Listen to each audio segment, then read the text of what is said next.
Getting the information you need on your drive home. It's Heather Duplessis Allen Drive with One New Zealand, one giant leap for business. News Talk ZB. Heather Duplessis Allen. Prime Minister Chris Hipkins is under fire for taking 2 planes to his trip to China. Not all the way for one of them. The other one just waited in Manila. But he took it just to ensure that he made it there, given how unreliable these planes are nowadays. Jeffrey Miller is an international geopolitical analyst at the Democracy Project, and he's with us now. Hey, Jeffrey. Hey, good evening, Heather. China should be impressed with this effort to get there, right?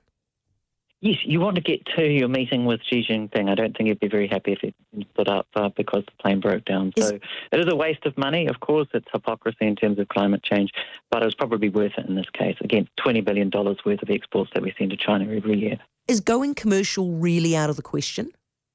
Well, that would have been the other option, but Hipkins wanted to take an entourage with him, and as soon as you do that, it becomes a bit harder to fly commercial. I think there's somewhere in the order of 100 people travelling up there with Chris Hipkins.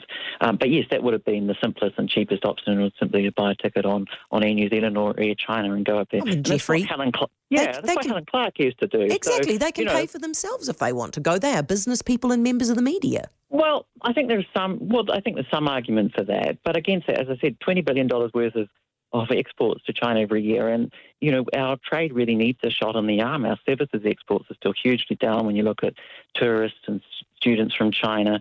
So, the relationship is on slightly rocky ground. This visit was being heavily delayed. It was meant to be at the start of the year. Didn't happen. We didn't hear anything about it until suddenly it popped up for the end of June. So I think if you're going to go, it's probably worth doing the trip well. And that's what Hipkins is doing, I guess, by making sure he gets there.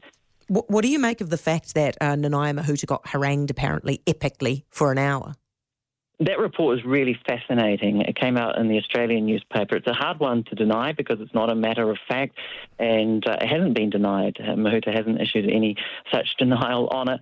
So it could be true, it might be slight exaggeration. But yeah, as I said, the relationship's on somewhat rocky ground. New Zealand has tended to back its Western partners and allies in the last year or so vis-a-vis China, and that's been noticed in Beijing. They're happy to welcome and roll out the red carpet for Chris Hipkins to impress him now, and they want New Zealand to remember how important China is to us. But yeah, the relationship needs some work, and that's what Hipkins is up there to do at the moment. Jeffrey, good to talk to you. Thank you so much, mate. Jeffrey Miller, international geopolitical analyst at the Democracy Project. Thanks to MyHR, this is News Talk ZB News. It's 6 o'clock. I'm Susie Nordquist. The Prime Minister says the goal of his 5-day mission to China is to build relationships on political, economic and personal levels. He has bilateral talks with President Xi Jinping tomorrow. A geopolitical analyst says it made sense to have a backup plane to make sure the Prime Minister got to China on time. A second aircraft was sent ahead of Hipkins' flight today, positioned on standby in the Philippines just in case.